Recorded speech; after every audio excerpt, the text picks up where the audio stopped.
Greetings and welcome to Storytelling Hour, our weekly Wednesday jam here at the School of Earth Astrology.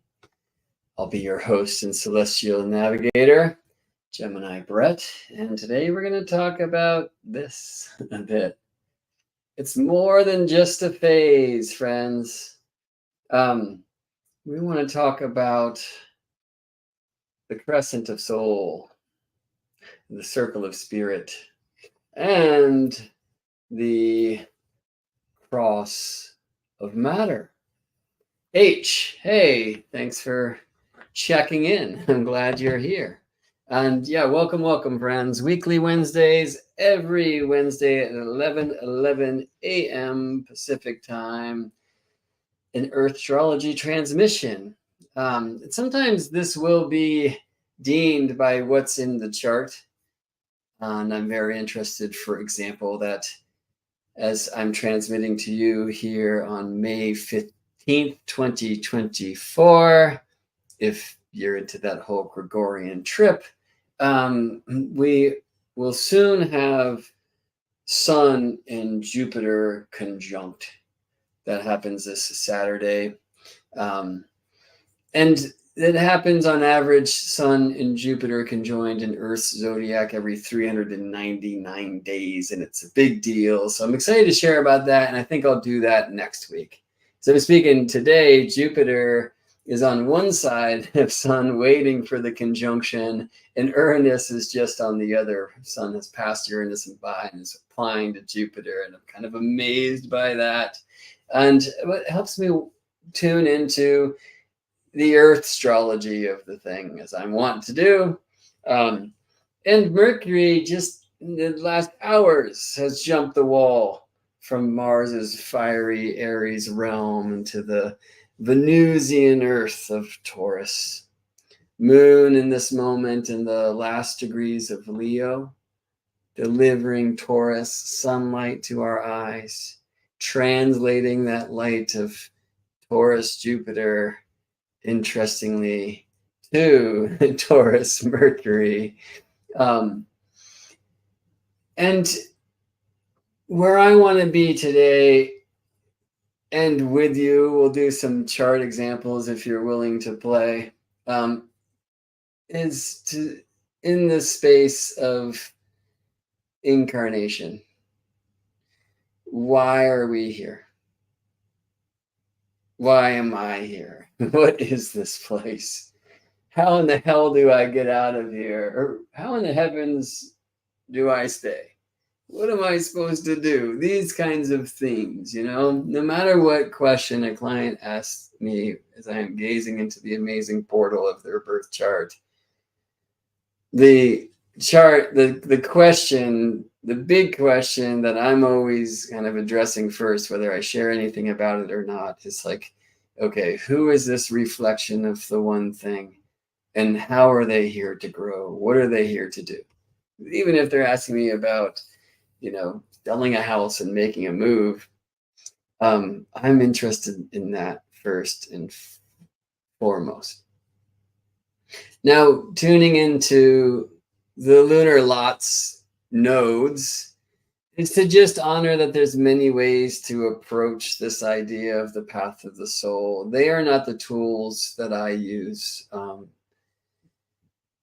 in my particular astrological approach. I want to share a little bit about my own history in astrological study, which is not that old.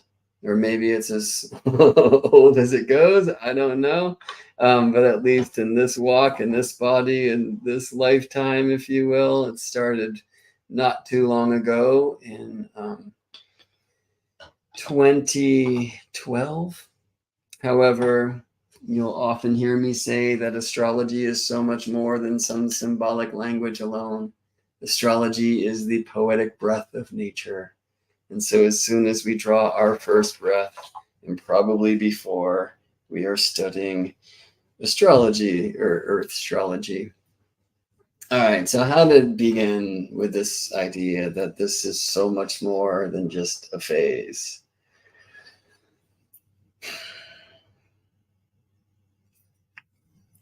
The phases. And I love that this magical moon dial, which some of you will have seen me share before. Here's another one. The flower of life actually encodes the relative relationships of Earth, Moon, and Sun.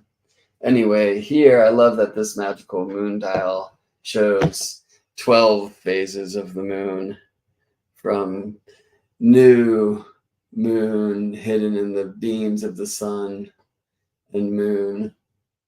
I don't know how you see this, but it doesn't matter, because whether you're in the northern hemisphere or the southern hemisphere, one of this will be right for some of us and wrong for the others. But moon will, from this place, wax until she is full, and then wane until she is new again, right? Entering the flames of the sun, getting opposite the sun from Earth, then going back in. So separating and applying, opening and closing. And some systems utilize 8 phases of the moon, typically called new, waxing crescent, waxing half, waxing gibbous, full, waning gibbous, waning half, waning crescent, new. The waning gibbous often described as disseminating, the waning crescent often described as balsamic, right? Octiles. It's very strange in a system like astrology that typically works in 12s, which has polarity and triplicity and quadruplicity. We can divide 12 by 2, by 3, by 4, by 6 as well, importantly. Everything, of course, divisible by 1. There is only 1. The 8s, 2 and 4. So it's an interesting space to see in astrology. While I find most aren't really contemplating this, that this kind of phase of 8ness and a set of 12 signs can bring us into some kind of relationship between those two magical numbers or harmonics or divisions. Just sorting through a bunch of flutes and such to try to find some cards down here.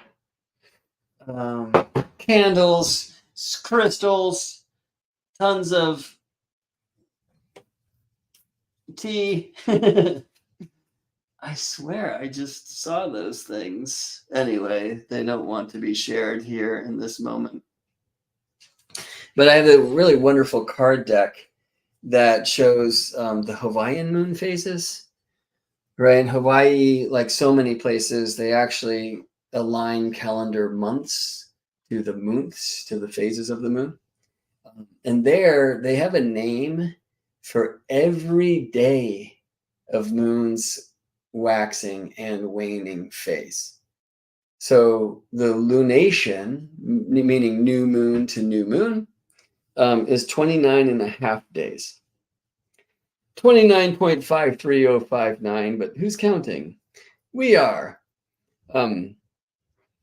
So the way that most solely lunar calendars work, meaning calendars that align their months, there are 12 divisions of the year to the phases of the moon, is that you alternate between months of 30 days and 29 days. 30, 29, 30, 29, and thereby keeping the 29 and a half day pace. Yeah, so the Hebrew calendar, which comes from the Akkadian, which came from the Babylonian calendar, works like this. The Chinese solely lunar calendar works like this. There's a whole other situation where you have to work with that silver year of 12 lunations, and also work with the golden year of seasons, like the solar year, the tropical year. If you like things like food, you better tune into the seasonal truths, right? The silver year of 12 lunations is only 354 days long. It's like 11 days short of the solar year. So then we have to play with calendar kung fu and do some calendar calisthenics to align the rhythms of silver and gold, which takes 19 years to do. And that's not the truths that will fuel our journey today. I want to talk about the crescent of soul. But how can we do this without speaking of the circle of spirit, the cross of matter?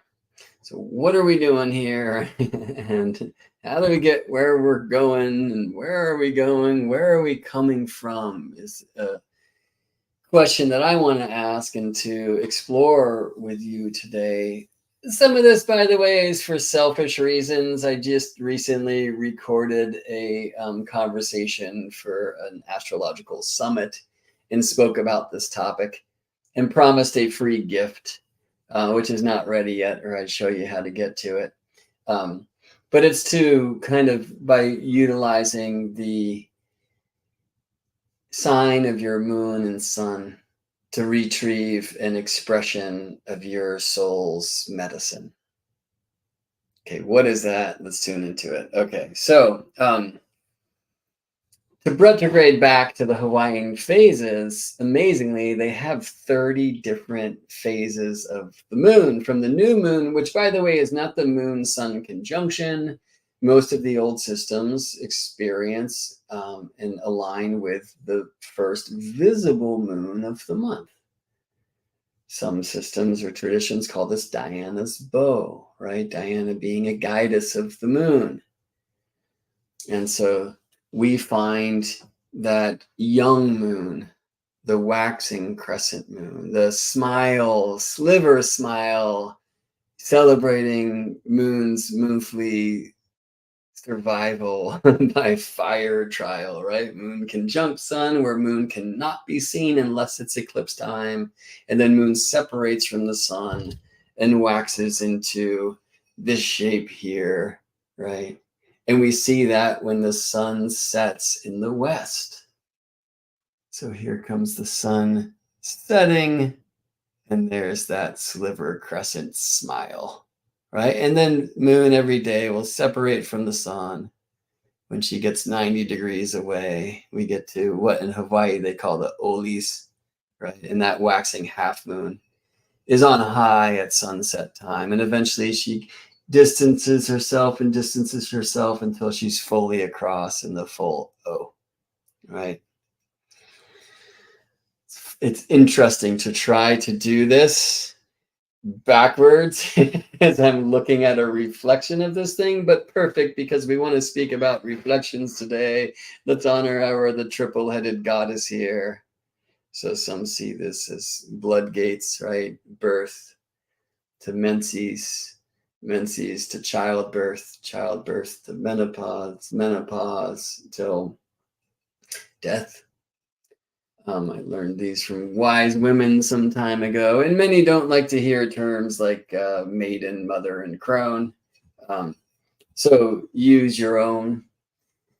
And it's a little harder maybe for the male biology to connect to the truth that we have blood gates too, that we have phases of the moon, right?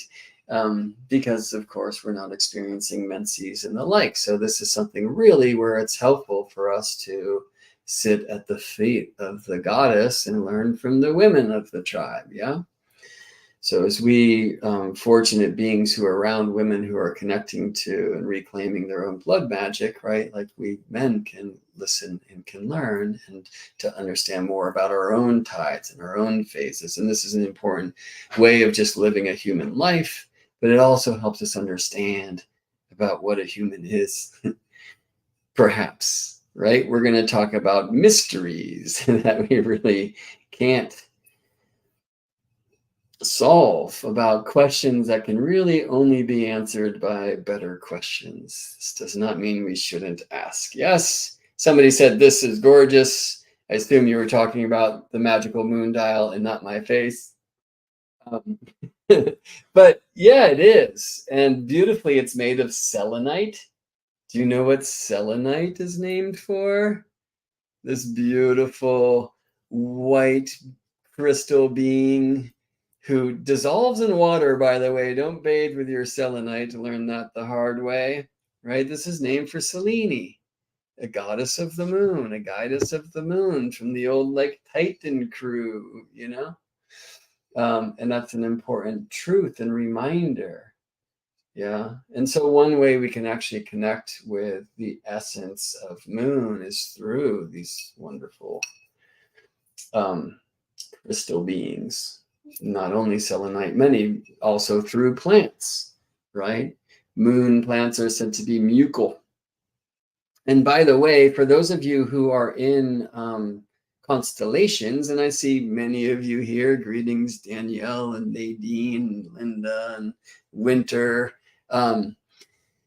Amala Hall will be teaching her first in a series of monthly astro-herbalism classes at the School of Astrology's Constellations membership realm. So I hope if you're in the Constellations group, you will join us for Amala's Taurus planets and plant correspondences transmission later this afternoon, at least if I speak in my local time temporal experience. It's going to be at 4 p.m. Pacific time, to be specific with time, on today, Wednesday, Miraculous Mercury's Day, May 15th, 2024. I'm going to put a link in the comments here. If you just feel like typing into your machine, geminibrett.com/constellations will take you to a page that will tell you a little bit more about the School of Astrology's membership group, the Constellations group. I'm seeing that comment did not post to a certain place online. So I'm just trying to track that down real quick, friends, and then we'll get back after it here. Oh, looks like it's good. Okay, cool. All right, yeah, so geminibrett.com/links. If you're at Instagram, you can hit up my bio and go there and just follow the community links. But geminibrett.com/constellations will get you there most quickly. Gemini Brett, 2 T's, okay, twin T's, Gemini T's. And Julie, I see you writing, looking forward to it, looking forward to seeing you there as well. Yeah, Amala is an amazing being. I'll have her on for one of these weekly Wednesdays if it can work out in her schedule sometime soon, maybe even next week.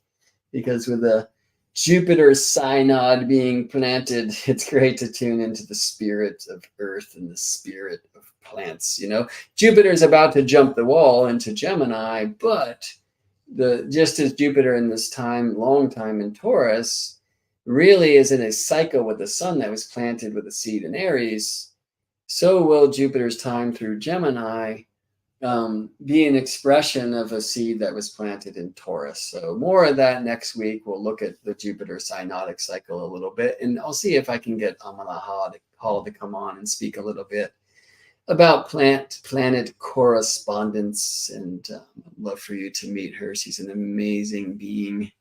Vanessa writes, so looking forward to this class today. Me too. I can't wait. And friends, right now, Constellations is still available for the first Voyager's price of only $16 a month. It's crazy, especially because we're really growing what we're doing there. I'm offering a monthly astrology teaching.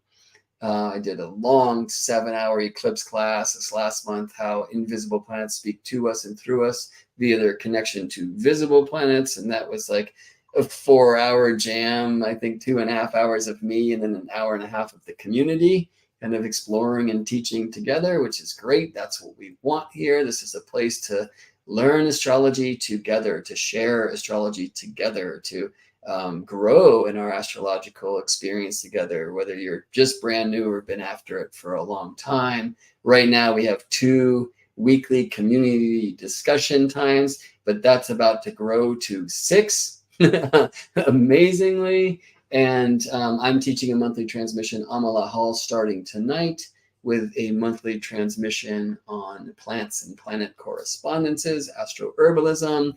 Alyssa Luna, who we had on a couple of weeks ago here on the weekly Wednesdays, is sharing a monthly class on astro embodiment. like a yoga, qigong, breath practice, pranayama. It's amazing. She's done 2 so far for Aries and Taurus. And the Gemini Jam will be on the 24th of this month, I believe.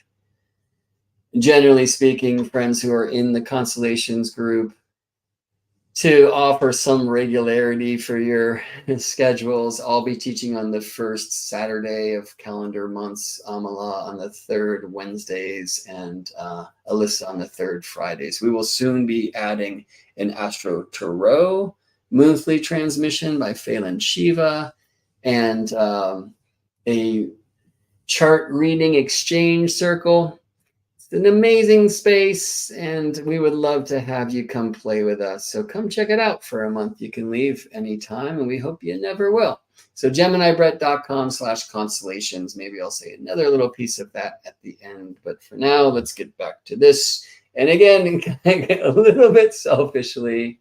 So I'm not going to get into all of it right now, but one of the reasons my students, especially my personal mentorship students, will know is I really like to teach not just astrology through memorization and rinse and repeat of technique, but to have a more embodied experience, hence the school of astrology, to get outside, to connect with the living sky, to feel the astronomical side, which traditionally we say is the measurable side of the heavenly happenings, where correspondence is the immeasurable, and astrology, the rainbow bridge that connects the quantity and the quality, the measurable and immeasurable. Well, astronomy, number in space and time. So it can be really helpful to learn number itself, number magic, number in time, which is frequency, harmony, music, and number in space, which is geometry.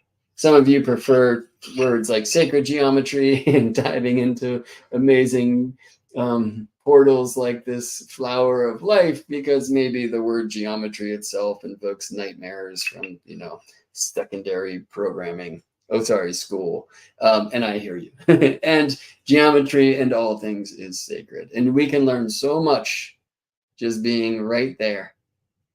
So how does Moon deliver sunlight to Earth, just as the myths tell us Diana delivered her brother Apollo's birth, right? Just say a little prayer for the little one that we have coming in this month or next.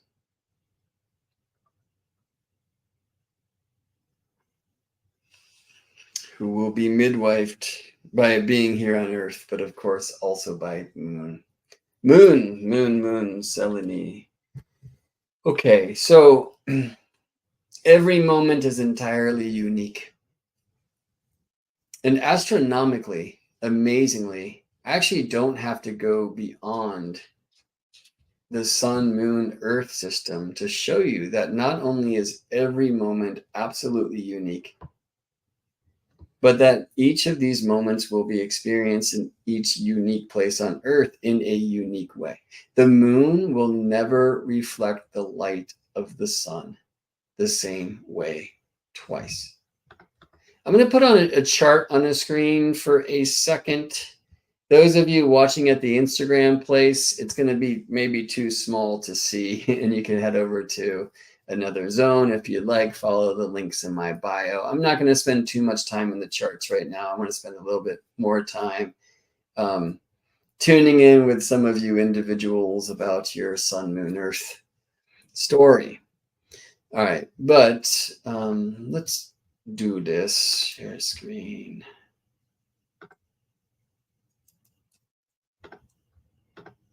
I feel like the last time I did, though, maybe this wasn't quite visible. So would anyone who's watching this live please now just type yes or no to answer this question? Are you able to see this chart on the screen, and also this beautiful image of an owl watching Venus with me? So I have to stop my share to see if anyone said yes or no. Please do let me know. So we get yes, yes, yes, yes, yes. Yes, cool. Thank you so much. Let's go back to that image then, because I want to talk to you about the so-called special lots of the moon. Some say of the moon and the sun. And we'll look at the lunar nodes and talk a bit about path of the soul. Some of you will have learned about this Hellenistic technique that these days we tend to call zodiacal releasing. And from Vedius Valens, a Hellenistic astrologer, who's the only one we heard about this technique that he called aphesis from, we can release either from the lot of spirit or from the lot of fortune, which are said to be the special lots of the moon. And so in this moment, which was our start time today, 11 a.m., May 15th, 2024, Wednesday, miércoles. And I cast this from my home here in Richmond, California, where I definitely need, if we want to look to those lots of daimon or spirit and the lots of fortune or the parts of spirit and fortune, we need to cast this for a particular place because we need an ascendant degree. Okay, so let me just show you what they are. It's all about the lunar phase as experienced from Earth. Okay, so what is a lunar phase in this moment? We have the moon at 2819 Leo, reflecting sunlight, and the sun at 2523 Taurus. These are tropical sign placements, by the way. I like to work with Earth's zodiac. I am an Earth astrologer. So this phase is what? 90 degrees, right? And we can see here that the moon is, well, actually we can't here. Let me change my aspect set. We'll go old school. And we'll see moon square sun. Moon is separating from that square of 90 degrees perpendicularity, and she's about 3 degrees from the square. So it's 93 degrees, right? Almost. So moon in Leo, sun in Taurus. Okay, where is the Earth on the chart? Where do I find the Earth on the chart, on a geocentric chart?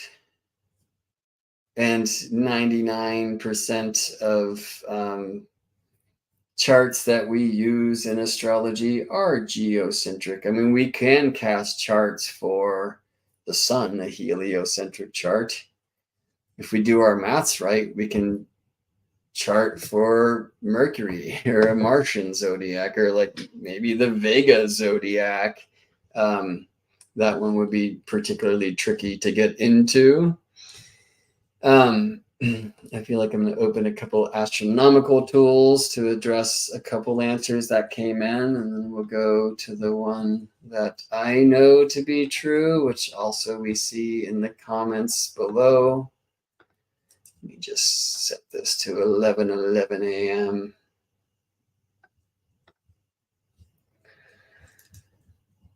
Okay, now another test though. So please answer yes if you can see us move from this picture of Owl and Venus in this chart to this image of the solar system that I'm moving around here. Okay, so I need to stop the share and see if anyone said yes. Did you see the solar system show up, or was it stuck on the chart? Yes, yes, yes. Thank you, thank you, thank you, crew. Good. This means we get to play. I'm going to open one other astronomical space so we can talk about a few things today, because I want to also speak to the lunar nodes, okay? But we'll start with these so-called special lots of the moon, or perhaps we should say the sun and the moon. Let me just set up another astronomical space to agree with this time. Okay, cool. Let's journey. And again, folks, if you're watching on Instagram, sorry that this image will look like this big. Go over to my YouTube page. Just hit geminibrett.com/YouTube, where this is happening live. You could also follow the links in my bio, or geminibrett.com/links will get you there too. They will also link you, by the way, to the Constellations community page if you want to learn more about the crew. All right, so present the whole screen. And let's actually trip on this. Hi, I'm a Brett within a Brett within a Brett within a Brett within a Brett within a Brett. Koa and I have a song about a sleeve within a sleeve within a sleeve within a sleeve within a sleeve for protecting your Pokemon cards, but I think let's perform that some other time. So let's look to the lunar, the lot of fortune in spirit today. We'll do this for some other days too, just to show you what they are, okay? I want to honor some of the answers that came in when I asked you, where is the Earth on a geocentric astrology chart? And I'm so happy to see that many of the answers that came in first were right. Now, what many traditions will show, and I don't think I can add the Earth glyph in Astro Gold, but some traditions like esoteric astrology will show the Earth exactly opposite the sun. That's what some of you answered. So if the sun's at 25-23 Taurus, then the Earth is at 25-23 Scorpio. And the general idea is this, like if Earth is seeing the sun here, and by the way, that's like kind of against the Pleiades that live at the gateway of Taurus and Gemini in our day and age, then the sun is seeing the Earth exactly opposite in the heavens. So that would be the cusp of tropical Sagittarius, which is basically, can I see constellations here? Anybody want to show yourself to me? Oh, there's the Scorpion. Yeah, it's already kind of breaking down in the system. And importantly, one of the reasons why is because the sun has his own zodiac. Typically, when we cast heliocentric charts, Earth's zodiac is projected onto that of the sun, which I know to be astronomically inaccurate. And I don't want to trip on that so much. Importantly, what I want to say now is a geocentric chart has the Earth at the center. The point opposite the sun in a chart, like the sun right now at 25-23 Taurus, which we say is conjoined the fixed star Algol. Hello, Medusa, which is way up there. For me, kind of closer to the Pleiades, who live closer to the sun's track, the ecliptic plane. But here's Algol, who projects to a very similar longitude that the sun is moving through now. Anyway, if the sun is at 25.5 Taurus, the opposite point is 25.5 Scorpio. So some traditions draw, or I should say some paradigms draw Earth there. No, that's Earth's shadow. The Earth in a geocentric chart, that means Earth-centric is here in the center. Okay, so let's look at an example that we can see here in this wonderful software, upper right corner, Solar System Scope. You can play with this for free, by the way, at solarsystemscope.com, friends. From Earth's point of view, we currently see Mercury and Mars in this type of geometry. We see Sun and Venus conjunct. I feel like I want to get to another example. Yeah, how about this? From Earth's point of view, Mars and Jupiter seem to be about 45 degrees apart. And let's look to the Earth-centric chart to see if that's true. Mars and Jupiter indeed are currently semi-square, half of a square, 45 degrees apart. All right. Well, if we look from the sun, Mars and Jupiter are more like square. They're not quite, but Jupiter is over here and Mars is there, right? Just the important truth here is the heliocentric situation and the geocentric situation are entirely different, okay?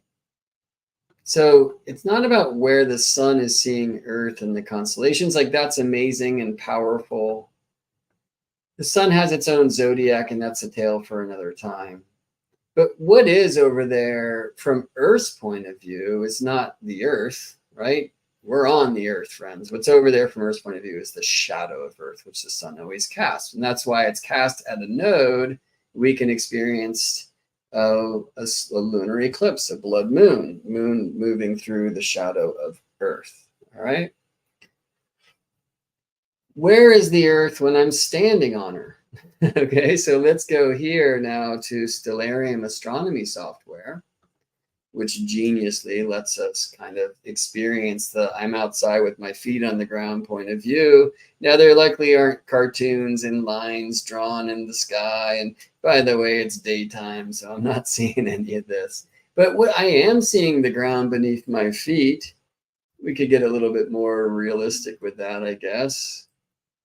You know, there's a hill, right? In the grass, in the fields, right? Where is the Earth in a chart? And the answer is it's the ground beneath your feet. It's the ascendant-descendant axis, right? And the descendant, of course, is where the ecliptic or the heart of the zodiac intersects the western horizon. It is what is setting.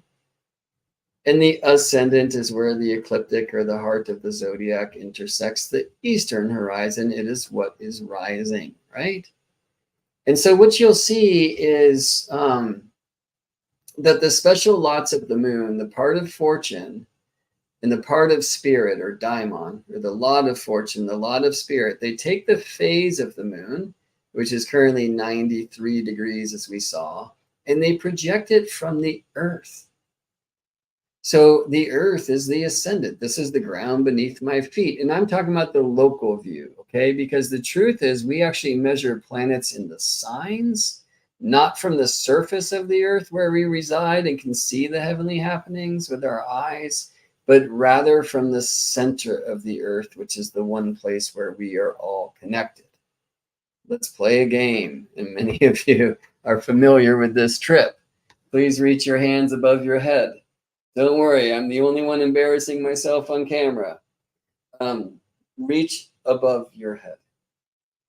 You are pointing to a different star than I am. Winter, you're only 10 miles away across the bay. You're pointing to something pretty similar at your zenith, but it is different than mine. And by the way, I am pointing to something different than I was when I first raised my hands, because the Earth doesn't stop spinning for anyone, you know? Earth spins and so the sky spins. The above is particular. It is unique to you in your place on the Earth in this moment in time. Now, please, with your hands still stretched to the above, to the unique, to the particular, reach with me down through your spine, and I will reach through mine, and meet me in the center of the Earth, that one place that we all share. The below is the whole. The above is the particular. Now, I can't ever do this without then bringing that energy up from the center, from the whole, and down from the above, the unique, into my heart, which is the seventh direction because it is the first. Okay. Thank you. I mean, those of you who are doing that at a time that I perceive to be the future, it still works, right? The below, the whole, the center of the Earth, geocentric, that's where we measure the placement of the planets in the signs from, right? So in this moment, the sun is in Taurus for all of us. The moon is in Leo for all of us, about to jump the gate into Virgo, which means, by the way, the moon is at the heart of the lion, Regulus, right now. For all of us, Mercury just jumped from Aries to Taurus, right? But for me in this moment, or let me just retrograde back to the moment this jam began at 11 a.m. Pacific time. Mercury was right at the midheaven, about to culminate.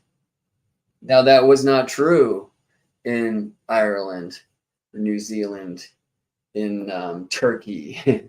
Even in San Francisco, it was true, but not to this very specific degree, or this degree, like that's happening here. And I could actually type in my specific latitude and longitude for my house, and this would be very slightly different than Richmond city center down the way. So what is the same for all of us? And the answer is the planets and the signs, and therefore their unique geometries with one another. What is different for each of us? The planets and the houses. And while each of us will have the nodes in the 15th degree of tropical Aries Libra at this time, those are the true nodes, not the mean nodes. I try to tell the truth. I try not to be mean. Working on it, all right? We will not all have the parts of spirit and fortune in the same place, because the parts of the special lots of the moon, they take the phase of the moon, which is the same for all of us, as geocentric, but they extend it from the ground beneath our feet, the earth. So when I take 93 degrees, the current phase of the moon, at least at 11, 11, 11, and extend it from 707 Leo, I get 93 degrees away, 10 degrees Scorpio, part of fortune. So we go from the sun to the moon and extend that from the ascendant if it's daytime. We go from the moon to the sun and extend that from the ascendant to get to the lot of spirit by day. Now, another thing, and I actually hadn't thought of this before, like the ground is not only in the east, right? But it's also, let's turn our heads, it's also in the west. So descendant is also the ecliptic intersecting the horizon, right? Instead of talking about fortune as the lunar phase from the ascendant, the lunar phase being we measure from the sun to the moon. So one of you wrote in the chat before, this is the closing square. And it's not, this is the opening square. We always want to measure from the slower planet to the faster planet when we talk about phase. The moon conjoins the sun and then she waxes away until full. That's the opening. And then she wanes back. She closes back in. All right. So when we talk about lunar phase, we measure from the sun to the moon. The phase is 93 degrees, not like 270 degrees, which is moon to sun. But for the lots, we can project one from the ascendant to get to one of the special lots of the moon. We can project the other, in this case, moon to sun, to get to the other one. But actually, a better way to play with this, and gosh, it really speaks now, is if it's daytime, we find the lot of the moon. The lot of fortune is often associated with the moon and body and habits and where we come from by projecting from the ascendant. And we find the lot of daimon or spirit, which many say is the special lot of the sun, by projecting from the descendant.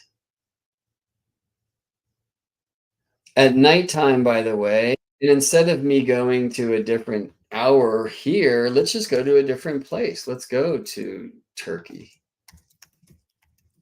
where one of you is beaming in from. And in Turkey, in this same moment, in Istanbul anyway, the sun has recently set, and so now it's officially a nighttime chart, right? And so when we apply this square from the ascendant, we get here, and notice that we're getting to the part of spirit now in Pisces, not in Scorpio, because the ascendant's in Sagittarius. But also notice that I'm going from the ascendant to spirit, and I'm going from the descendant to fortune. So there's different calculations, or what I would rather say, versus calculations. This is how this is often taught. It's like sun plus, like, what is it? Ascendant plus moon minus sun. It's like, what? This isn't math. You just take that phase, and the way I like to do it is like hang loose on the chart on my screen. Here, let's do this together. And let's do it for another day so we get another example. If you would please take your right hand and point your right thumb to the moon and your right pinky finger to the sun. Okay, so kind of do this hang loose thing. And now turn your wrist so the thumb is here, and you'll find your pinky is pointing there. Let's go another day. This is tomorrow at 9:11 p.m. in Istanbul. And now the moon has a different phase, right? Actually, let's go a few days from now. Let's do that. Point your thumb to the moon, your right thumb to the moon, your right pinky to the sun, and then just rotate your wrist so that you're, I got to get the lots on here.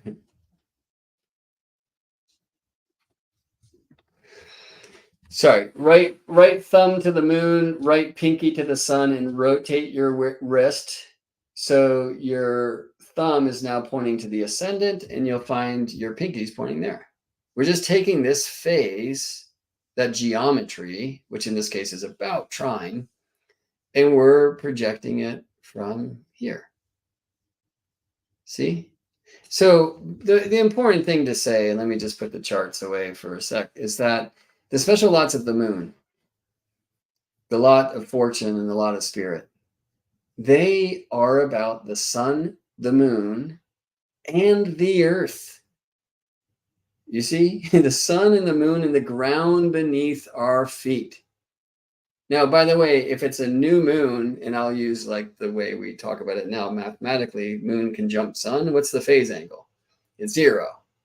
So every month at new moon time, the part of fortune is conjunct the ascendant, and so is the part of spirit. Right?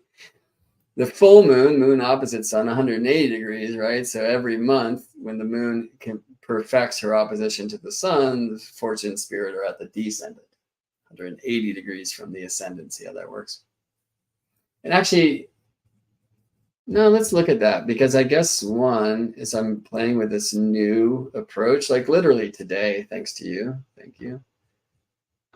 I guess one would be on the ascendant and the other on the descendant. So let's just go back to new moon.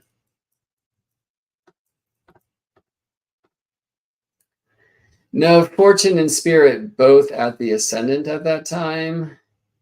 And at full moon, yeah, both at the descendant. Which, by the way, shows us kind of we can't extend from the ascendant to get to one of these lots and from the descendant to get to the other, at least at and only at either the syzygies, the conjunction, or the opposition, the new moon or the full moon. So maybe I should erase that, but I'm still feeling something in it. Like, what is it to move from the ascendant, which is rising, versus from the descendant, which is resting? And I'm tripping out about it currently. Okay. Well, most people aren't really working with the lots of fortune and spirit, especially spirit. Most astrologers, at least 10 years ago, had never heard of that. And, you know, in modern astrology, people just kind of treat fortune like a planet, and you're looking at signs and houses and aspects. That wasn't happening back in the day.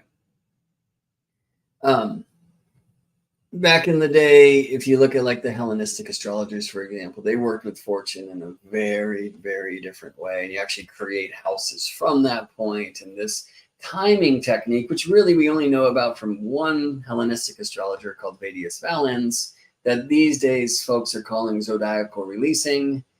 It is this strange mathematical system based upon the whole sign that hosted these special lots of the sun and the moon at the time of your birth. And it's uncanny sometimes the timings that come through there. I'd recommend checking out the work of Chris Brennan and Lisa Schlein in regards to zodiacal releasing, if you want to learn a lot more about what that is and the timings and the like. But importantly, what I want to share here is that there is this ancient timing technique about fate and fortune that's completely based upon the sun, moon, and ascendant, the holy trinity, the big three, which I will call sun, moon, and earth, because again, the ascendant is the ground beneath your feet, the ascendant, descendant axis. Earth, local earth, right? We have global earth, center of the earth, that's the planet in the signs, and we have local earth, that's the planets in the houses, which are described from the ascendant, what is rising, the descendant, what is setting, which is the earth beneath your feet. Sun, moon, and earth. Linda asks, why does Valens move fortune to a different sign in full moon charts in zodiacal releasing? That's a cool question. And it's actually, I was not even aware of that. I'm from the one kind of sign movement I am familiar with is that when fortune and spirit are in the same sign. Okay, actually, so this would answer that question. Because fortune and spirit will be in the same sign at new moon or full moon time. Then what he does is he moves spirit to the following sign. And why? Who in the heavens knows? It seems quite strange.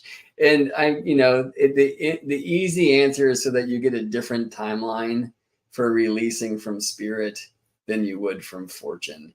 It's a great question, and now I'm going a little far afield. But thanks for bringing us to Turkey, Linda. So let's talk about kind of a more modern approach that's often employed by astrologers in regards to, is it timings or the the timing, the scope, the path of the soul? And this would be working with the lunar nodes, right? This is a very new thing in astrology. It kind of came in through Dane Rudhyar. And especially those who followed him and created the paradigms and the models that are known now as evolutionary astrology, right? So Jeffrey Wolf Green, Stephen Forrest, folks who follow them. I'm a big fan of the work of Maurice Fernandez, of Mark Jones, kind of coming out of the Jeffrey Wolf Green side of that thread. And yet I don't work with the nodes like evolutionary astrology does. What I want to share with you now is that the nodes are also sun, moon, and earth, right? Like here, let's go back to the Starry Telling Hour cast for Richmond, California today. And we see the north node here at 15th degree of tropical Aries, very close to Mars. All right. And you know what? Mars has his own nodes. Let me show them to you. Let's dim the light so we can see the planets, and let's supersize those beings and look at the red Mars here. And let me show you Mars's orbital path. So intriguingly, we actually get to find that right now, Sun is on one of Mars's nodes. All right, because Mars's north node is the place where Mars's orbital path norths across that of the sun's, which is the ecliptic plane, the heart of the zodiac, right? All planets have their own path. If we tried to plot all of that, it would be rather maddening. And so what we do for planets or faraway stars like Regal here is we draw perpendicular lines to project those stars to the ecliptic plane. So when we say sun is conjoined Algol, for example, we're drawing a line like 23 degrees away because Algol, the eye of Medusa, at least in the Greco-Roman view, lives rather far from the ecliptic plane, you see. And Mars is only on the ecliptic when at one of Mars's nodes. And I should say geocentric nodes, like this is from Earth's point of view, okay?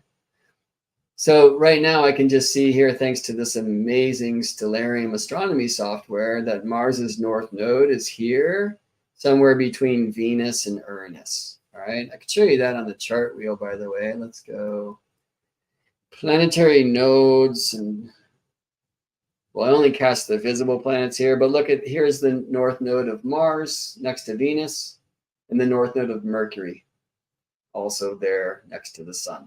All right, let me put those away. And let's just play with Mercury too. Where is Mercury right now? Here. All right, we'll check out Mercury's nodes. And by the way, right now, it looks like from Earth's point of view, Mercury's nodes, they're not conjunct, but they're really close by. And Mercury's nodes can never be opposed because Mercury's orbital path exists between the sun and us. And so we see Mercury never departing by more than 28 degrees from the sun. Actually, I can just see right here that Mercury is currently at maximum elongation. right? He's at like kind of the edge of that orbital path. I'm just going to move this forward day by day. Look at how Mercury's now getting closer to the sun. Okay, let me rewind. Retrograde to today.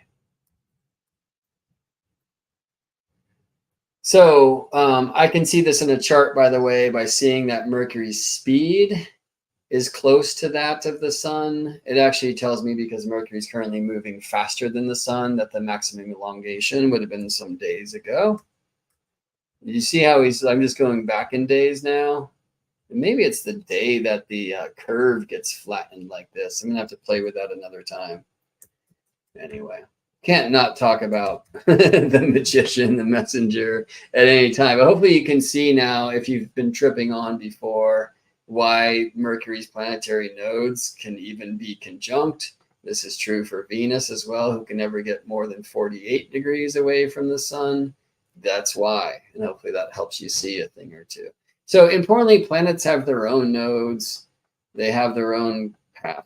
I need to take the ground away to honor the moon here, who's very near Regulus, the heart of the lion. In our day and age, Regulus marks the cusp between tropical Leo and tropical Virgo. So when we see moon Regulus in the sky, we know that moon is just at that Leo Virgo cusp in Earth's zodiac, the tropical zodiac. And I'm going to get back to that a little bit.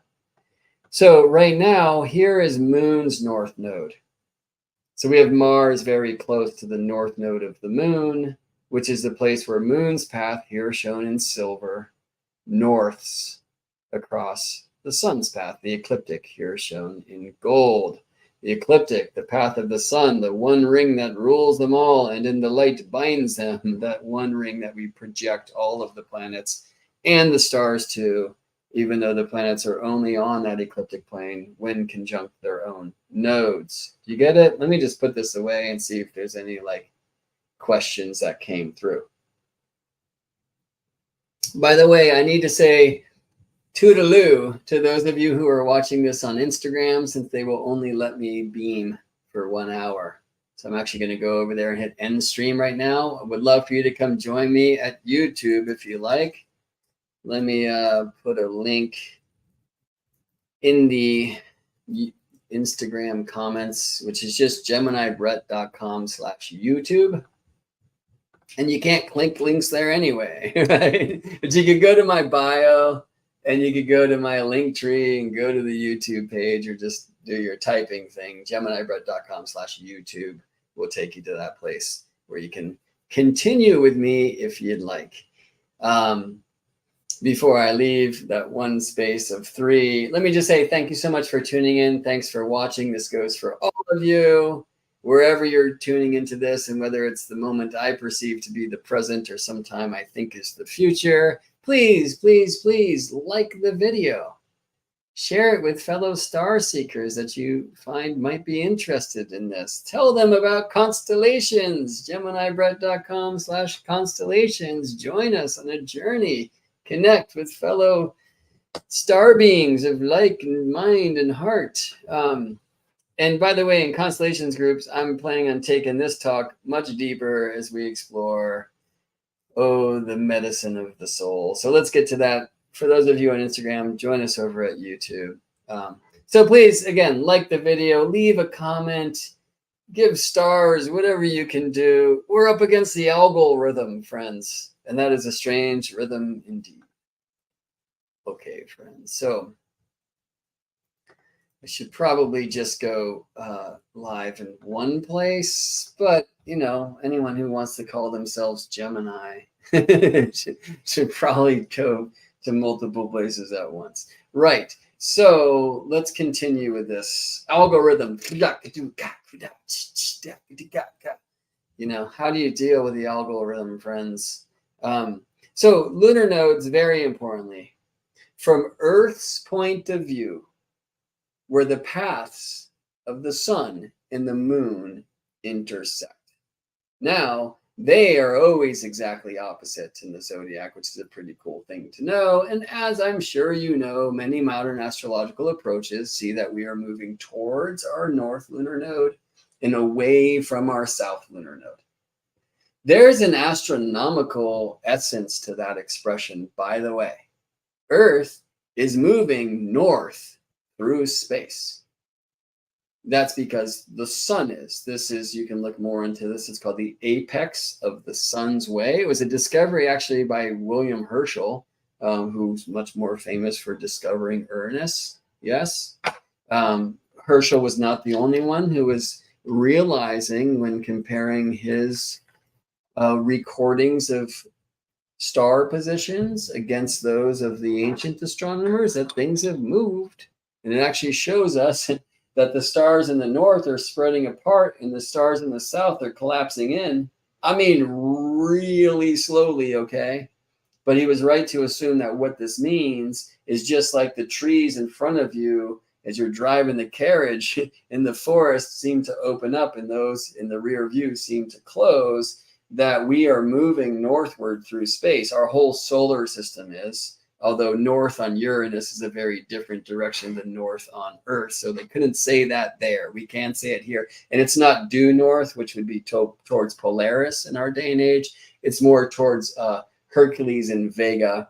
Vega being our North Star at a very different time in the precessional cycle of the great year, like 13,000 years ago, 13,000 years from now. Vega is the star that's closest to the north celestial pole. So because Earth is moving north through space, when we see planets cross the Earth-Sun plane, which is the plane of the year, right, the ecliptic, and I'll call it the plane of matter and spirit, when we see planets cross the ecliptic moving north, they're literally moving in the direction that we are, towards the future.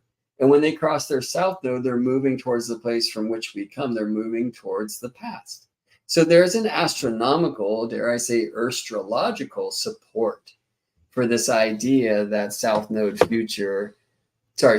past, north node future. Now, the northern bending future, the southern bending past would actually be a little bit more astronomically accurate. But I don't want to trip on all that right now. And I don't work with the lunar nodes in that way personally. I wasn't trained to, and the techniques that I used from the shamanic astrology mystery school and now the turning of the ages mystery school, before I learned what others were doing with the nodes, really work, or they really worked for me. I've also since shifted my own cosmology. But let me share about my first teacher, what he taught. So this is Daniel Germario of the Turning of the Ages Mystery School. What Daniel teaches is that we come from the moon herself, like not the moon's south node. He does work, however, with the south node of the moon as well to flavor the mix. And this is going to sound technical because it is, and I'm just going to leave it here. He works with the whole sign house of the south node from like a natural zodiac or astrological alphabet point of view, in combination with the moon to say where you are coming from. And he works with the whole sign north node of the moon and looks at its whole sign house in kind of an astrological alphabet comparison, and in work with the ascendant to talk about where you are going or your life's intent. He talks about the moon, about the tribe from which you come, and the ascendant about the tribe which you are joining, the moon about the university from which you have graduated from, the ascendant is the university in which you are currently studying. It might be a little schizo for people like me, because unlike the lunar nodes, which are always opposite, you can have the moon and the ascendant in the same sign. I do, which is why I call myself Gemini. But let me show you this in my chart so you can get an example here. All right, buttons.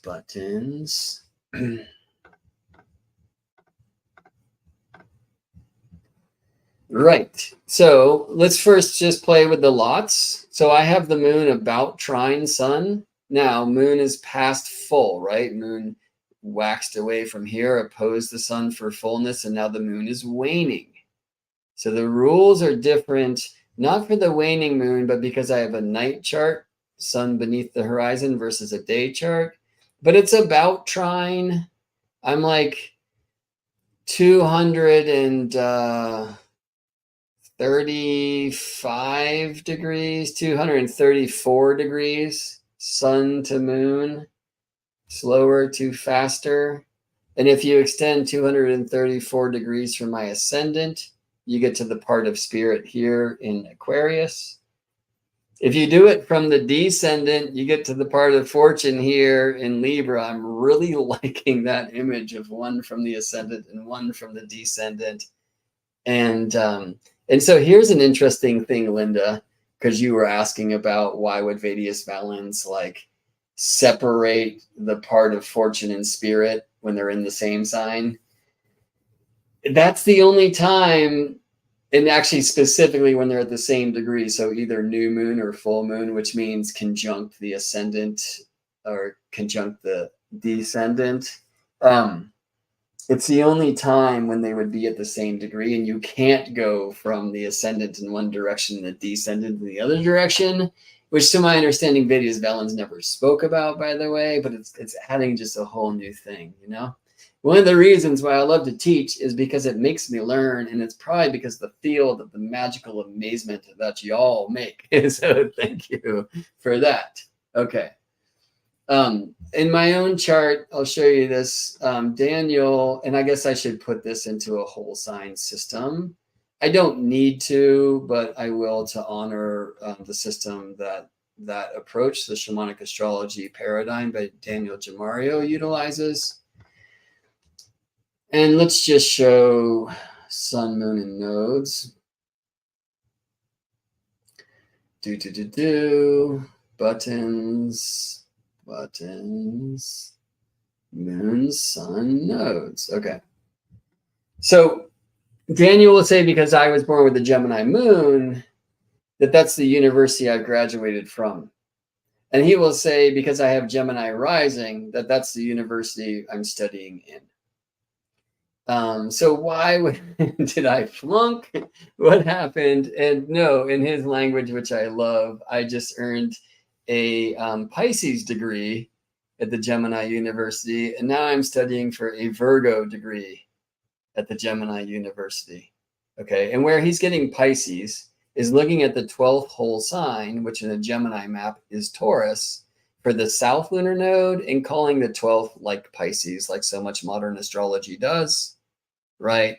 And looking at the North Node in the 6th whole sign and comparing that to Virgo. Despite the sign of Scorpio, he's calling the 6th in general Virgo-ish, right? And so he'll say, I've come from Gemini moon, 12th whole sign house, South Node, the Pisces job, and the Gemini tribe. And I'm stepping into the Virgo job of the Gemini tribe. Would anyone here like to be an example of me showing that in a different way? And somebody, please, whose chart I already have in my database. There's plenty of you here. Which, by the way, really makes me feel warm. And Brenda, welcome from Instagram over to YouTube. Right on. Okay, Nadine says, permission granted. Thank you, Nadine. Let me open your chart.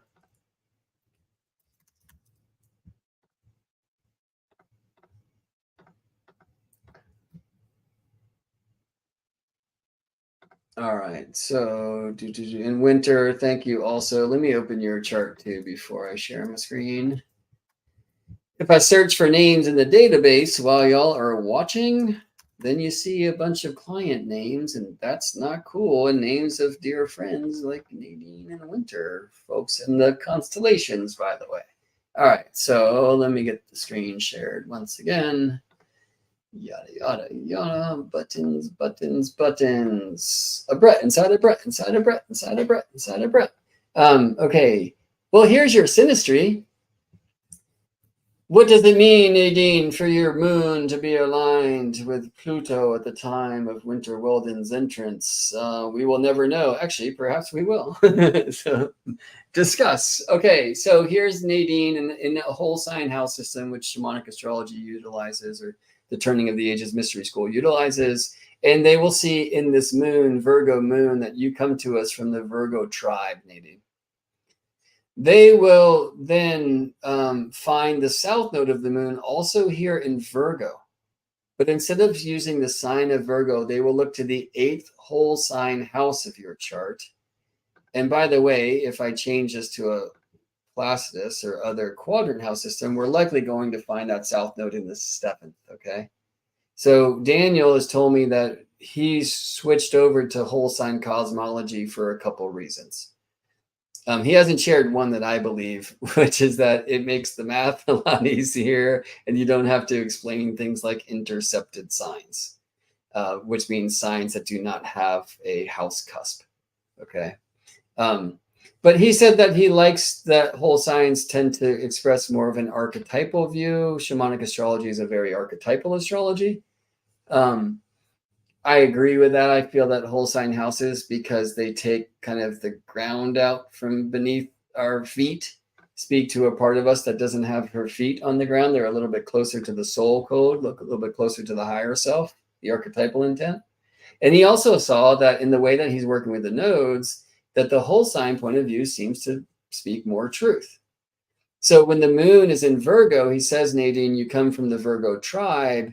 But Daniel's school works with the south node in the 8th whole sign house and thinks of that like Scorpio. So he says that you come to us having graduated from the University of Virgo with a degree in Scorpio, or that you held the Scorpio job in the Virgo tribe, which is like, you know, the sorceress priestess.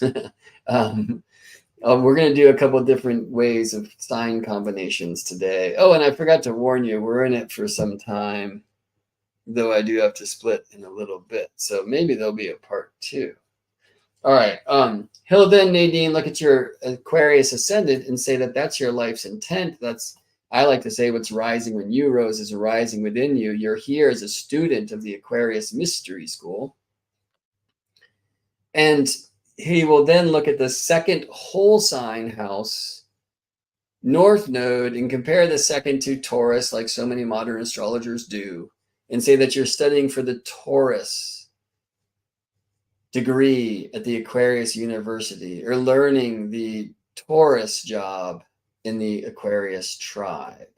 Okay, so winter with a Scorpio everything. I'm sorry, I meant to say Scorpio moon.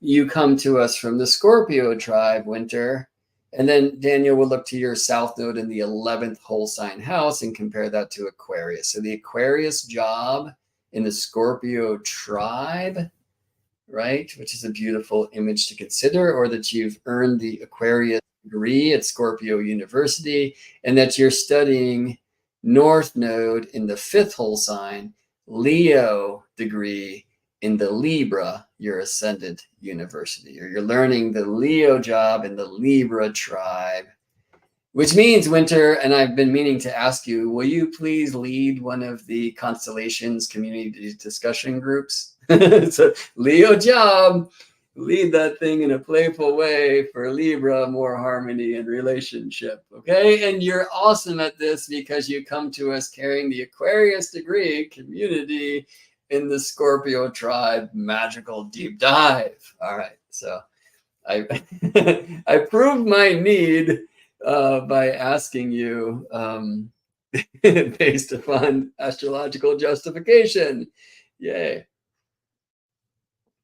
And others, friends like Nadine, etc., Brenda, other friends who are here in Constellations, we're going to start opening up like 7 community discussion windows each week to offer different times for folks who live in different time zones and just have different schedules and whatnot. And would love to find out people who can lead those things. It really is just show up and be there and talk about astrology, hopefully in what you've recently experienced in the school or maybe in these Wednesday transmissions, but anything goes as long as we are cool and we act nice. Yes? Okay.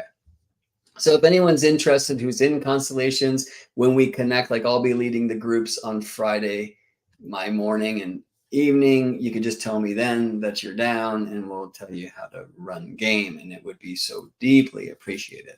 Right. Okay. So I was working in that shamanic astrology paradigm for a long time. A thing that I love so much about it is that it really helps with blending archetypal combinations, blending signs. Okay, and this is alive in the framework of lunar phase. So we were talking much earlier now about the lots of the moon and how really they're moon, sun, that's phase, from Earth, the ground beneath our feet. It's amazing. The nodes are where the passive moon and sun intersect from Earth's point of view. And they host the most magical experience of the heavens, which is eclipse. Yes. All that amazing. What I have come to find is that the nodes are a little bit more mysterious than all of this. And we have the sun, moon, and earth without extending from the ascendant. Because when you are looking at the moon, you are looking at sunlight reflected only as it's seen here on Earth. Dig that, right? When I'm seeing a full moon, sun would see a potential lunar eclipse by the Earth, right?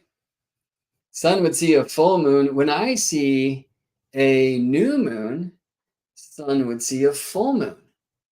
When I see a first quarter square or a third quarter square, waxing or waning half moon, sun would see a full moon, right? Like the moon is only changing phases here on Earth. That's not true. Telescopes on Saturn would see the moon changing phases too, but it wouldn't be the same phase that we see here on Earth. An amazing truth is, like, let's say right now, the moon is a waxing half. If you go to the moon, that means the Earth is in a waning half. If the moon, like it will be in a few days, is in a waxing gibbous, on moon, the Earth looks like a waning crescent. Dig that. Okay, like the Earth-moon phase situation will always make a whole. So if the moon is doing this, and this, right? The Earth from the moon is doing this one. And gosh, I love these selenites for this because you can actually see through them a bit, right? You get to see two crescents.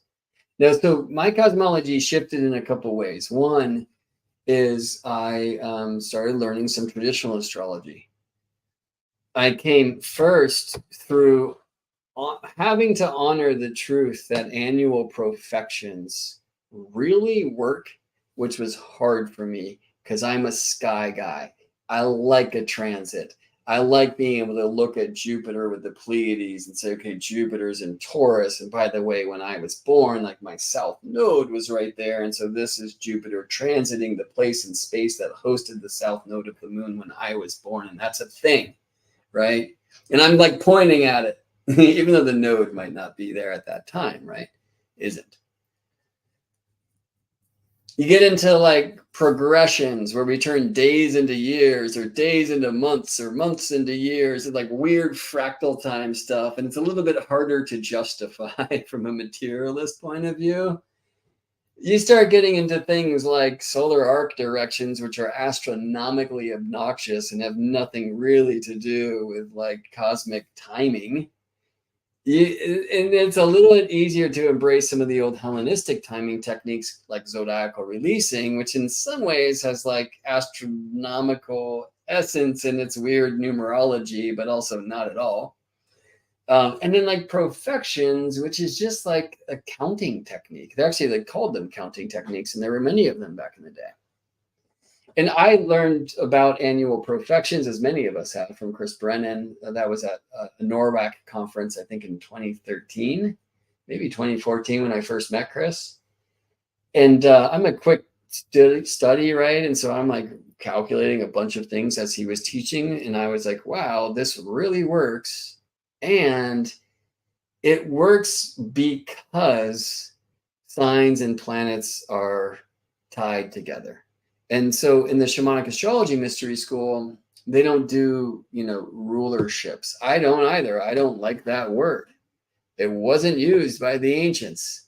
They use terms like domicile lord, and I don't like the lord and lady words either, but I've had landlord experiences, and I bet you have too.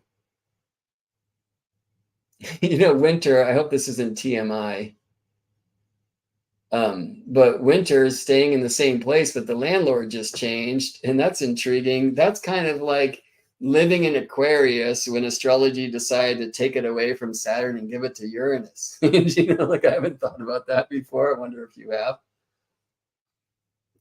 But the idea that like you're staying in somebody else's house and therefore the condition of the landlord or landlady matters because they might be hovering or they might be completely, unreachable when the washing machine is spitting out suds all over the place or whatever it may be, right? Like that's the whole thing that we've had earthly experience of. And I think it's important.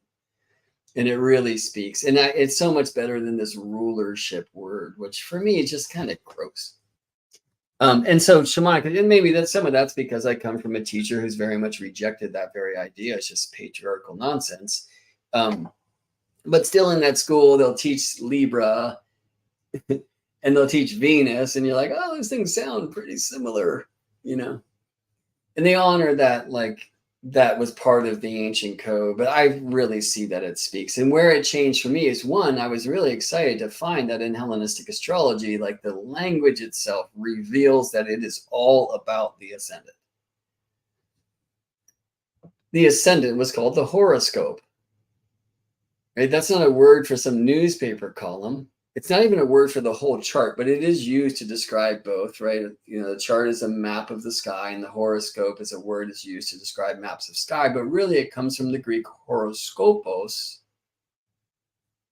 which means the hour marker, the hour watcher even.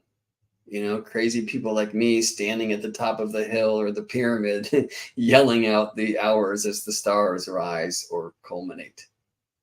I'm going to honor this comment here. Would like to divest from patriarchal nonsense, please. Yes. But also, let's not throw out the proverbial baby with the bathwater. Just because words like rulership or words like superior can sound very kind of patriarchal, that doesn't mean like what they are saying astrologically or astronomical needs to be thrown out. And actually, if we look back into the ancient code, they weren't there anyway. Said domicile lord, and they just mean like this Cancer is the moon's house. Venus Taurus is Venus's house. And so as Mercury just came into Taurus, he just left Mars's house and he's visiting Venus now, and he's stoked because she's there. Do you dig it? Like, it really works. And so very importantly, we all have a horoscope. Another term that was used for the ascendant is the rudder. And the reason why is the ascendant descendant axis rudders back and forth against the cardinal directions every day. You'll be taught again and again that the ascendant is east. It's east-ish. It's eastern. Some of you will have the ascendant closer to south or closer to north than to due east.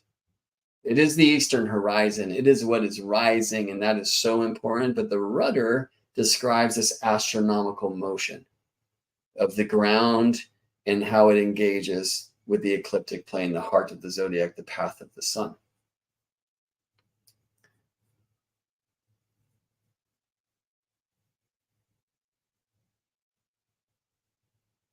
So I have a Gemini rudder, and therefore traditionally Mercury is my steersman. And for me, that required a shift in this work from, okay, the ascendant is the mystery school that I am training within. And let me go look for the whole sign house of the North Node to complement that. Now I just go for Gemini, Mercury, for Libra, Venus.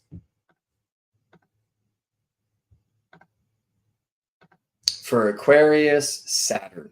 And by the way, I do appreciate the traditional associations of planets and signs because you get this beautiful balanced image with every planet having a nocturnal, like earth or water sign place, and a diurnal, like air or fire sign place, besides the moon, who's purely lunar, and the sun, who's purely solar, Cancer and Leo, respectively, right? Like I prefer this balanced image of coming from the luminaries in Cancer and Leo and branching out according to planetary speed. So Mercury, Venus, Mars, Jupiter, and Saturn.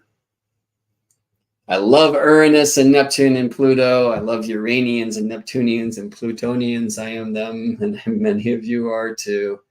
But I prefer to kind of think about the landladies and landlords as limited by the planets I can see with my earthly eyes. Now, let me tell you about an experience I had with my earthly eyes one time.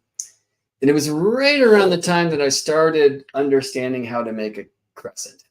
Okay, so in astrology, we speak about the circle of spirit and the crescent of soul and the cross of matter. And then they turn the page. And I'm like, hey, whoa, wait, like that's what I'm studying this stuff for. What is a spirit? What is a soul? What is matter? Why does it matter? You know, I must know. These are the questions that can't be answered. Why am I here, right?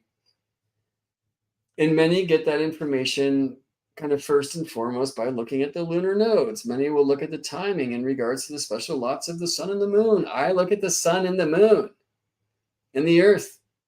And some of that is just in phase. It's so much more than a phase. It is two circles that make a crescent. Now, the circle of spirit, that is the one only thing that ever was, is, and will be. It really is the heavenly form, the goddess, the sphere. But when we draw it on the page, the circle, right? Like a circle can also be the shadow of a cylinder, but the cylinder spirit is not because spirit expands in every direction from source. That's the sphere, yes? On 2 dimensions, the circle. I hope that lands. It's very good to sweep the compass and to study number and space, to understand things like crescents are actually 2 circles, or 1 becoming 2. And this is spirit who somehow considered itself. And you were born. You already were because you are this. You know what happens when you look at yourself, take a good look at yourself. Well, who are you looking at? And who's looking? The one just became the not two. This, my friends, is how the crescent of soul delivers the one light spirit in a unique way that will never repeat. Be like this. Now, I mean, every month we have the waxing crescent moon. Every month we have the waning crescent moon. Right. But you will never have a waxing sextile moon. And by the way, I like to use 12 phases. I like to use conjunction, waxing semisextile, waxing sextile, waxing square, waxing trine, waxing quincunx, opposition, waning quincunx, waning square, waning sextile, waning semisextile, conjunction, you see, because it helps us really tune into aspect theory. Now, I know that when the sun is being reflected by a moon that is 70 degrees away, it's a different shape than when 60 or 90. Yes, but when I tune into this image of archetypal medicine, soul medicine, like what we bring with us, I start whole signs. And so let's play some of this today. Anybody who wants to play, please just type your moon and sun signs in the comments. And just write, please, like moon, Gemini, sun, Scorpio. That's what I would write. Or you can write that sun, Scorpio, moon, Gemini if you're born by day. I was not. All right, and then we'll play a little bit. And again, this is kind of selfish because especially if you're watching this in the future, this link might already work, which is geminibrett.com/soul. Right now it's, oops, that page can't be found. But eventually it will redirect you to a little machine that Mary Olive is working on with me, where you just select a moon sign and a sun sign, and then it prints out a line for your soul medicine. All right, so what is soul medicine? Well, one of the things that I struggle with, and I'm not saying all nodal astrologers are doing this, but I really have a hard time with paradigms that are like, you need to stop doing this and you need to start doing this, right? No, you need to understand why you do this and bring that understanding to the new you, right? And the good astrologers who are working in that kind of south-north paradigm are doing that. And we understand that south and north are two sides of one thing, just like hot and cold are two sides of a thing called temperature. Or Taurus and Scorpio are two sides of a thing called, I don't know. But Serena, you're here to remind us, okay? So I look at the ascendant. I like to say what's rising when you rose is rising within you. And look, the truth is the ascendant rises, the heavens rise in the east because Earth is falling in that direction. You see, you descend into matter to lift the heavens up. You are here to grow. And this will happen if you choose to dance to the song of your soul. Now, you could just smoke a bunch of TV and not do any of that at all. It's up to you. You're being asked to ignore your calling, but we came here, spirit, somehow miraculously, the one thing becomes many, which really are just unique reflections of the one in its totality. You cannot divide the one thing. It is everything. It's what you are, but you're not meant to remember that or know that. On the way in, you visit the moon, you drink from the pool of forgetting, right? On the way out, you'll drink from the pool of remembering, by the way. That helps you come here into matter, which is this cross right here, the human eye in the womb, right, where you emerge from, created by sun, spirit, and moon, soul, so you can come here and do you. Spirit is everything. It's kind of boring. It will never grow because it's already everything, and yet it will actually never stop doing so. Why? Because of miracles like you. Spirit considered himself, herself, itself. And a soul was born, a unique reflection of that one only light. And incarnated instantly here on earth. That's the cross of matter. Which, by the way, is the cross you are nailed to as a sun yourself, right? And that's the ascendant, the ground beneath your feet, and the meridian, which separates the east, that ups, from the west, which downs, into quadrants of below coming up, above coming up, above going down, and below going down. Rise, reach, rest, and roots. Yes, your earthly self. But you are so much more. You are separated from the knowledge of that, very importantly, so you can focus on you, on what it is to be a beloved Kate, or a Barb, or a Judith, a Leah, a Brenda, a Brett, This is good because as you grow, everything grows, and it's the only way it can. So just do you, says the Aries sun. But does he when he's reflected by the Leo moon? Yes, answering one of the combinations that showed up here. So let's just play these games.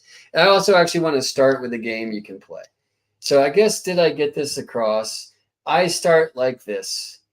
What are you here to do? I look to the ascendant. If it's Sagittarius, you are a child of Jupiter. I go look for Jupiter in the chart. I look at how Jupiter sees the ascendant. I also look to planets in the first, all their relationships. There's so much to say about that.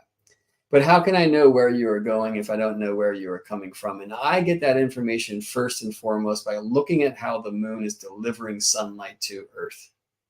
How soul reflected in a unique way that will never, ever, ever repeat, in that unique way to that unique place where you incarnated. Diana delivered Apollo's birth. Moon delivers sunlight to Earth. Soul reflects the light of spirit in a unique way to matter. So I look at the moon reflecting the sun. So a game you can play, by the way, Astro Dice. You can also just roll two 12-sided die, okay? Let me do that. Sorry, two 6-sided die. Like just, steal from the kid's board game. So I'll just roll a 12-sided die. 2 6 is kind of nice because you can't roll one. But in some cases, like we see the real not Brody, sorry, Cancer moon, Cancer sun, that is a 1, okay? But let's just say we're starting in Aries from the so-called natural zodiac, which actually has a natural framework and a reason why. The tropical signs are Earth's houses from the center of Earth. But you were born on the surface. You have your own, okay? Anyway, let's just say it's an Aries ascendant. I'm going to roll this 11, okay? So I might say that Aries ascendant has Mars in the 11th. Okay, and what does Aquarius Mars, how would Aquarius Mars steer an Aries path? Okay, now I'm in Aquarius and I'm looking for Saturn and I roll the 7. Well, the 7th of Aquarius is Leo. What would a Leo Saturn do about steering me to an Aquarius way? There's 7th house devotion and counterculture expression for Saturn in that. Now I'm in Leo and I'm wondering where the sun, Leo, lives.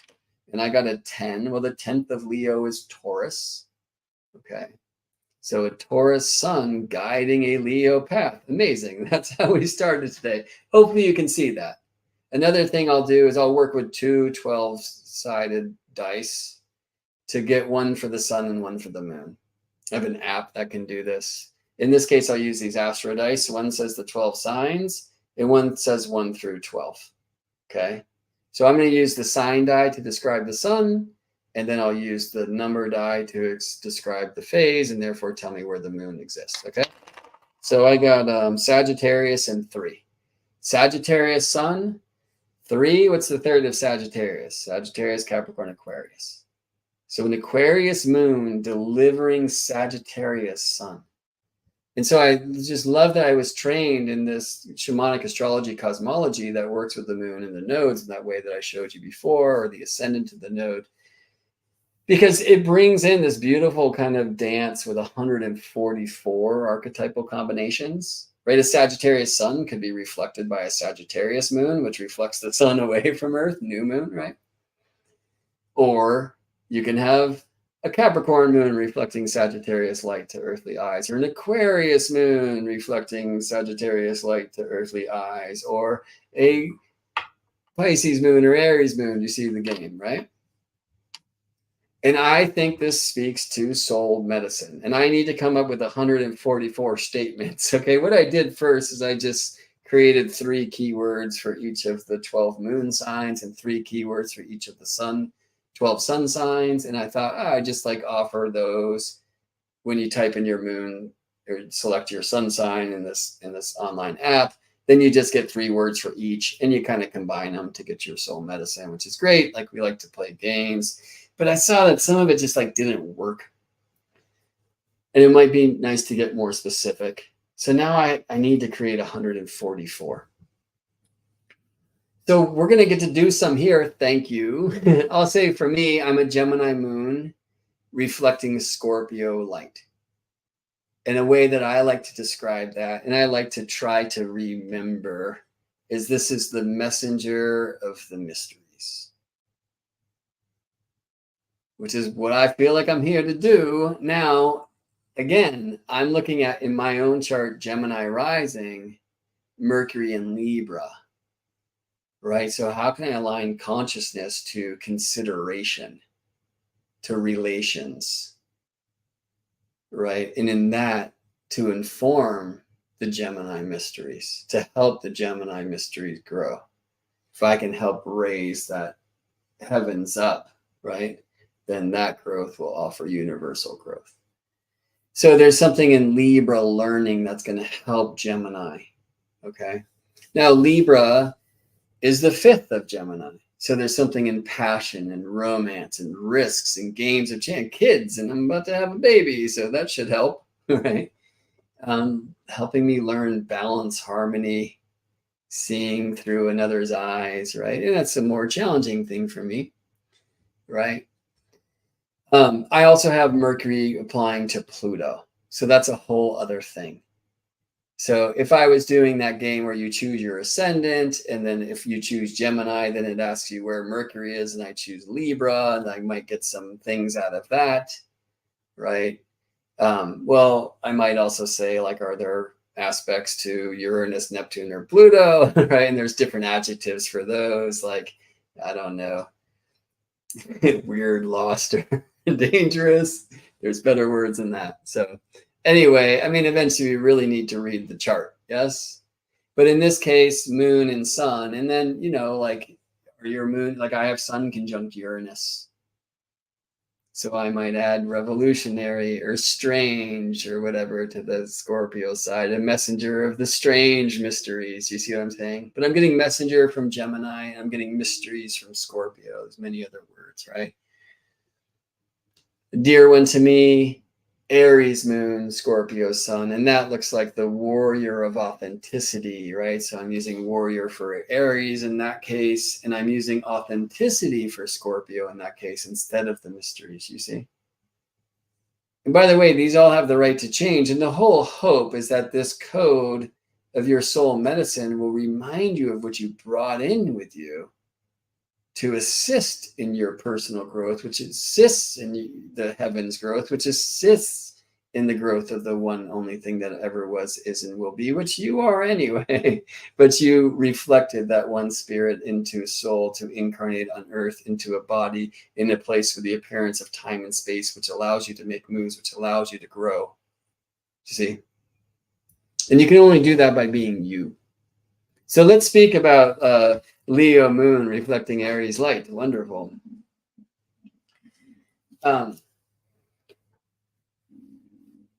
Right. So what is Aries light? Now, I mean, if we play with archetypes like warrior, like scout, explorer, explorer may be more of a Sagittarius key. Aries can be the one that's first, but I think people unnecessarily and sadly associate this with some kind of selfish. No, selfness is not selfish, right? And it's really hard to claim the gifts of the Aries moon in a world that's trying to convince you that consideration of self is some kind of just selfish behavior. No, the warrior is here to protect the tribe. The scout puts themselves on the line to go first for the party, to blaze the trail, and, like expose themselves to the arrows. Yeah.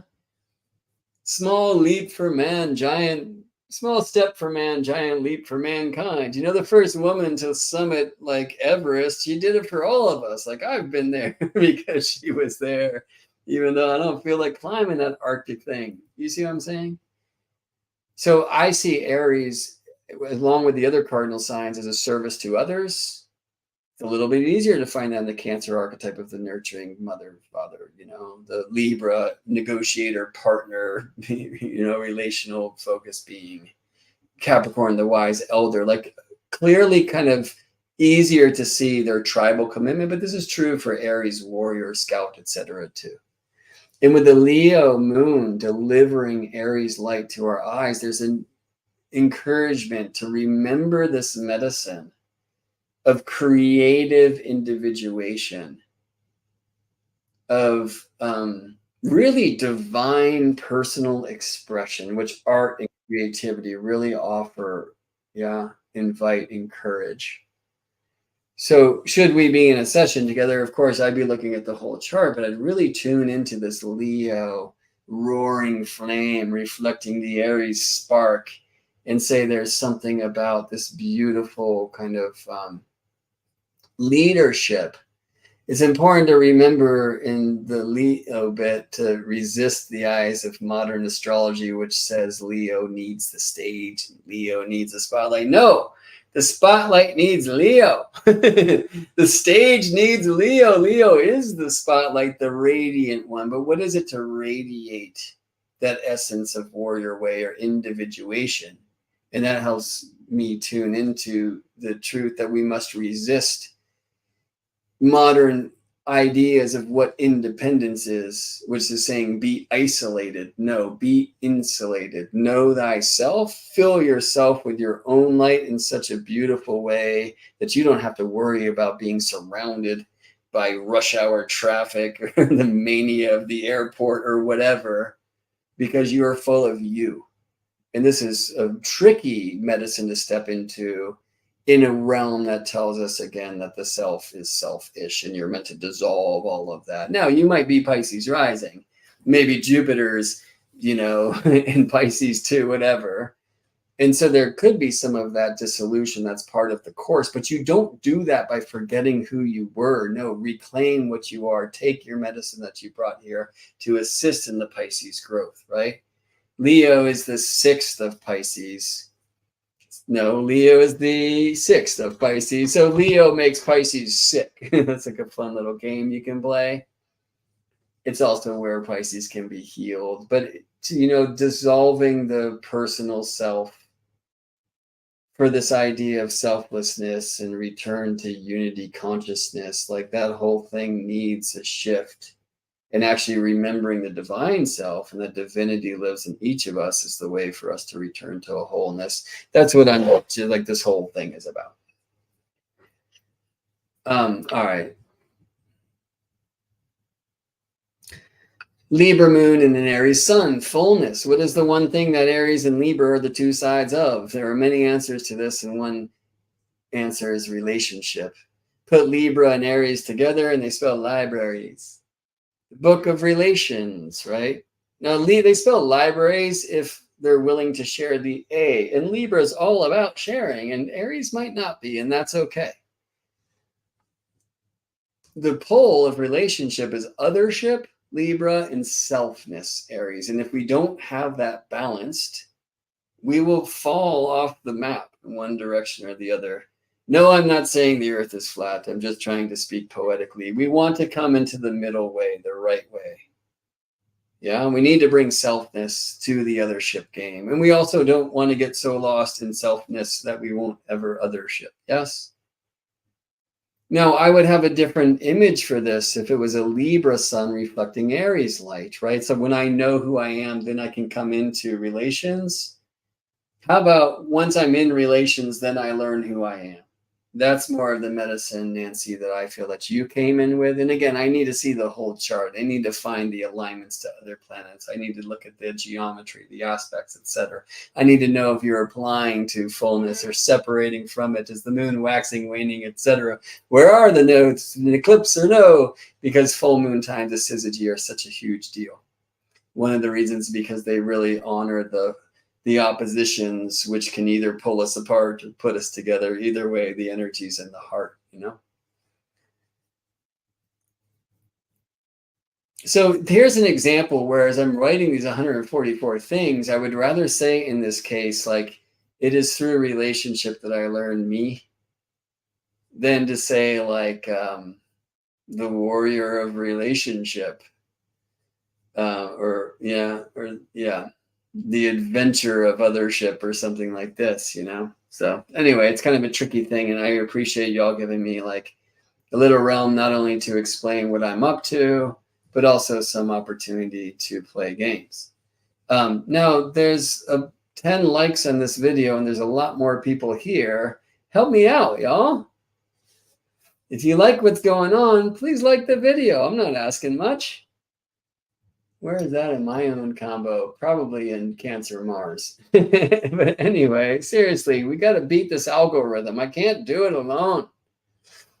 What I'm doing is offering a weekly transmission scheduled for the first time in my life, and I'm glad you can join me, but I really hope you will support the work. And, let me just say another way that you can do that is to join Constellations. I'm about to become a daddy, like within weeks here, and I'm worried about, how do I provide and all that. So this is a really wonderful way that you can support my work and my adventure, but also connect with friends of like mind and soul. Here's one with Gemini moon and sun.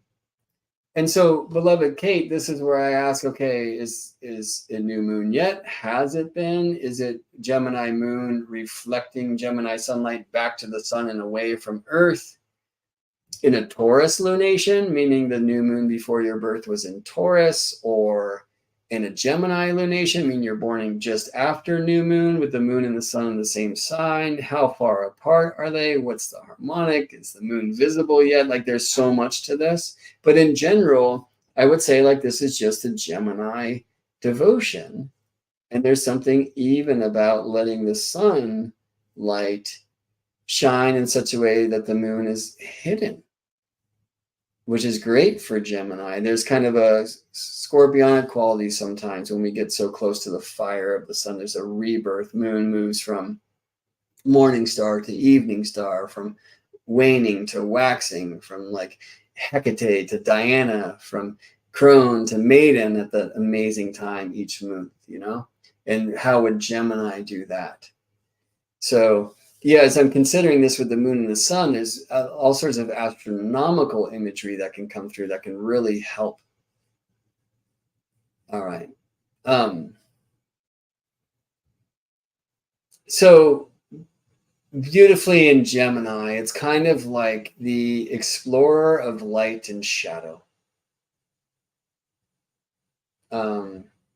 The wonder of the seen and the unseen, the curiosity of that which is revealed only when we stick our head through the veil. And I would say, Kate, you carry medicine like this. How does that land for you?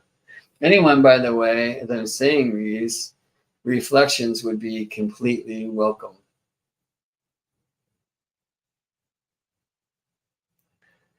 All right.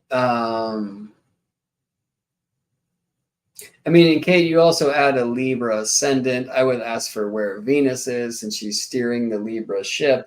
But that helps me also understand that your moon and sun are in the 9th place, at least whole sign, which is all I can do. And I'm looking at whole signs here. And there's something about that kind of spiritual essence of curiosity regarding the hidden things that I feel is very much in your own code.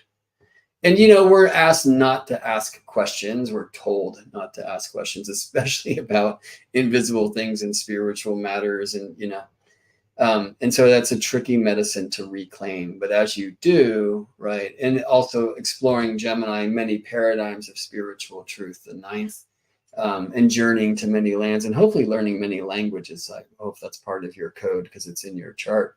That really helps us like find truth by exploring the truth that there are many, many truths and asking questions, regardless of it, whether it's a good question or not. They're all good. And I promise to answer any question as long as you promise to question my answers. All right.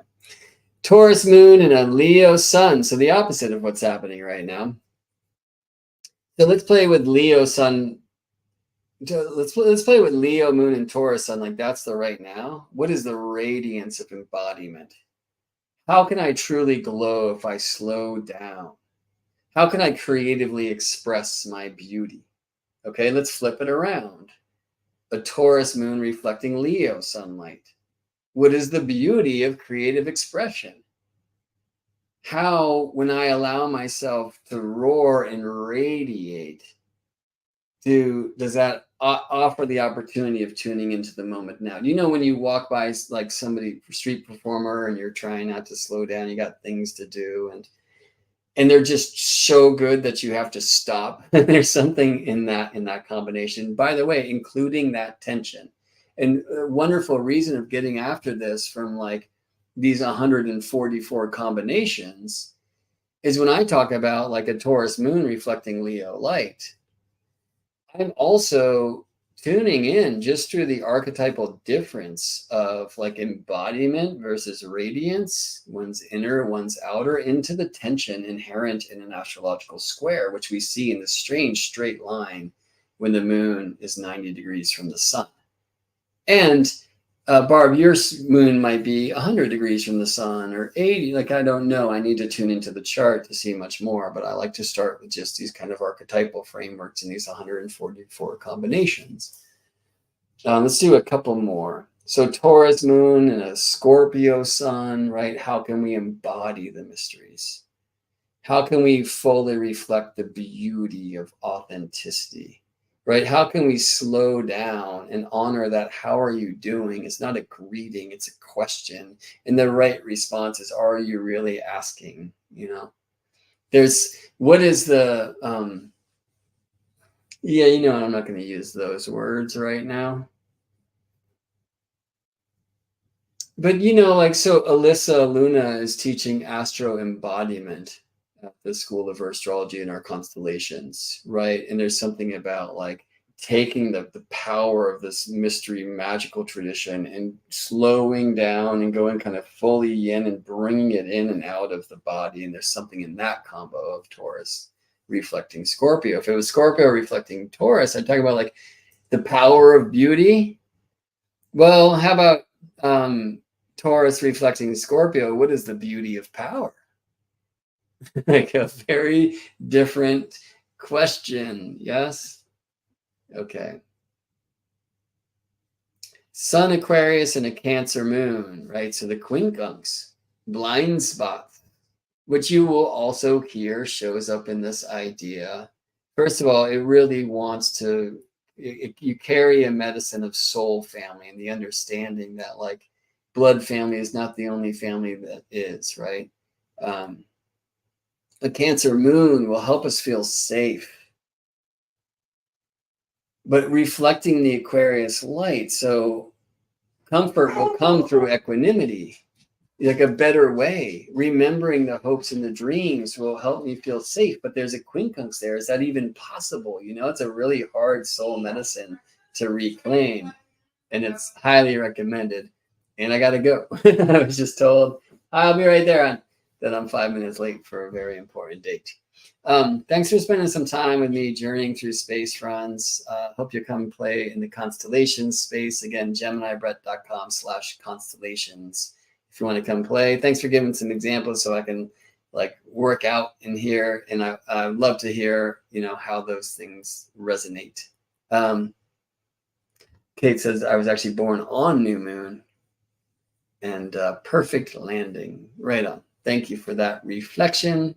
Thank you for being a unique reflection of the one only light to make changes here on earth, to change all that ever was, is, and will be, which is what you truly are. See you in space, friends.